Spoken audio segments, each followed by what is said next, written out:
Welcome back, everybody. I'm back today with some PPP updates, the Paycheck Protection Program, and I have some updates on you because funds are still moving and reaching bank accounts even after the deadline has expired for the application process, and even after all the funds have been allocated and dried up. Funds are still landing. So I have your updates on that. Plus, I want to talk about what's currently going on in Congress, bill proposals, and the talks of additional funds that could be coming here in the future. So share this video with everybody you know who's inside the PPP program because there's a lot of great information contained inside. So let's get you all caught up.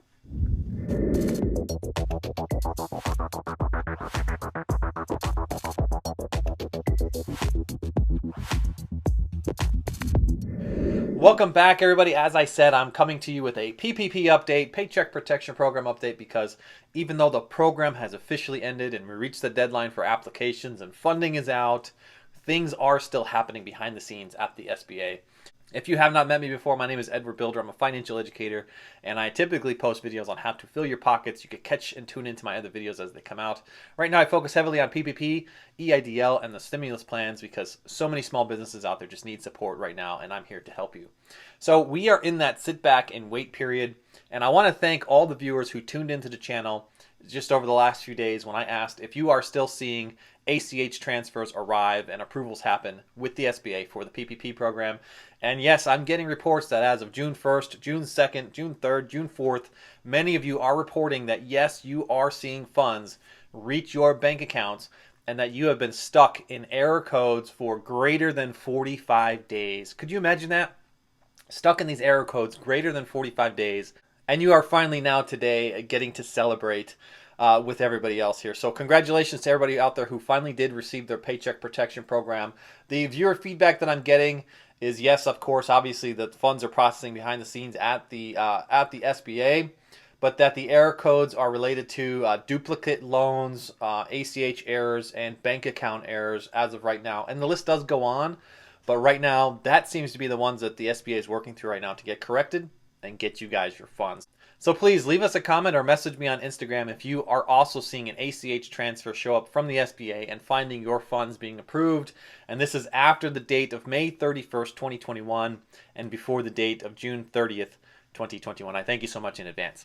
So I want to shift over and talk about what's happening in Congress because many of us are asking the questions as to whether or not we will see additional funding for the Paycheck Protection Program. And we have really only witnessed one House committee meeting where Isabella Guzman sat and spoke on the programs and specifically spoke on PPP. However, it was left very open-ended as to whether or not we will see additional funding. So while the SBA left us very open-ended, if you tune into some of the other Senate and House committee meetings that are out there, you do hear discussions on PPP. Now, I have been digging into literally any and all House and Senate meetings that I could possibly listen into to see who is actually talking about the Paycheck Protection Program. And I did get to watch a really exciting Senate committee meeting where all the CEOs of all the national banks were appearing to negotiate some U.S. policies. And when I say it was exciting, I mean it was exciting. And what I came to find out in the opening statements from the CEOs from the big banks like Wells, Chase, Morgan Stanley, Goldman Sachs, I mean, there were some big banks there.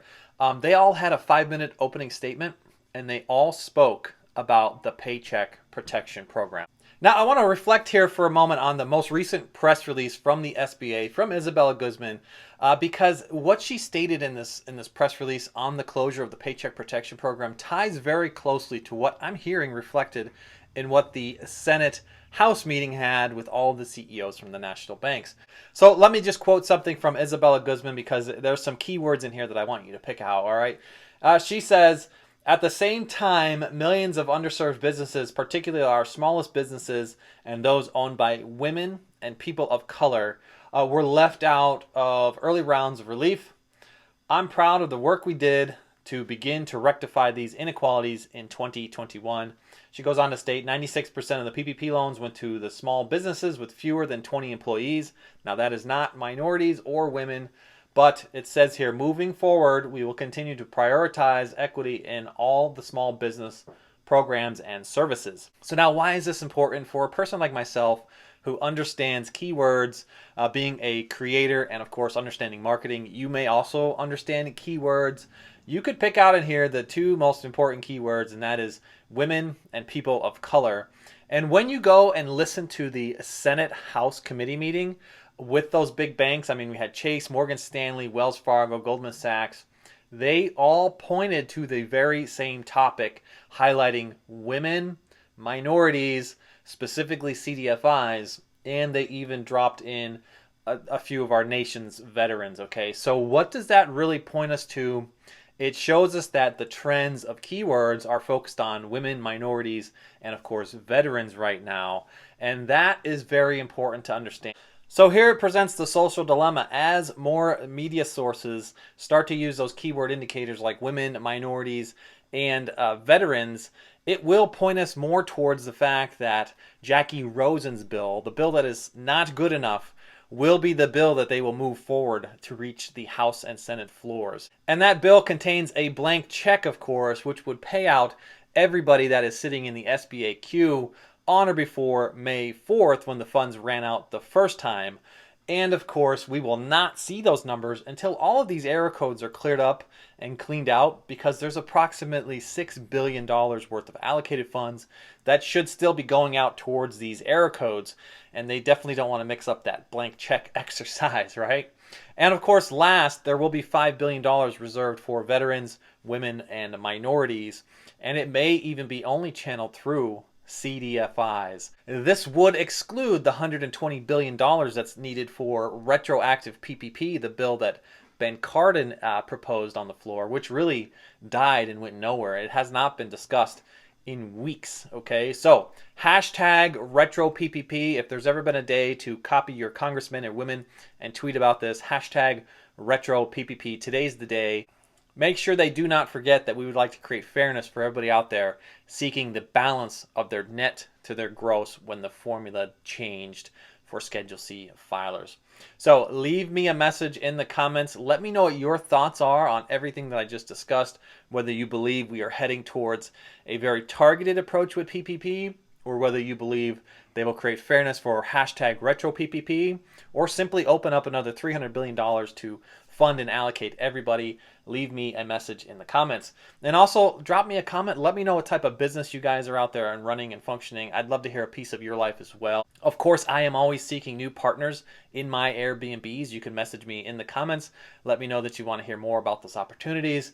And don't forget, you could also check out my crash course found in the description, where you could take a $50 bill, cash flow in 3 business days, get into the real estate game, and start earning an extra $5,000 to $10,000 each and every month with Airbnb. And swing by the description and grab your free stocks, your free crypto, and your free sign-on bonuses through Webull, BlockFi, M1 Finance, and of course, Robinhood. I wish you all the best. If you need further assistance outside my free content found right here on YouTube, you can find me pinned in the top comment for a one-on-one consultation. Just click the link and set up a phone call with me. I will continue to track and push for PPP as much as we can possibly track and push for PPP right here on this channel. So tune in daily. I wish you all the best, and I'll catch you on the next one. Bye for now.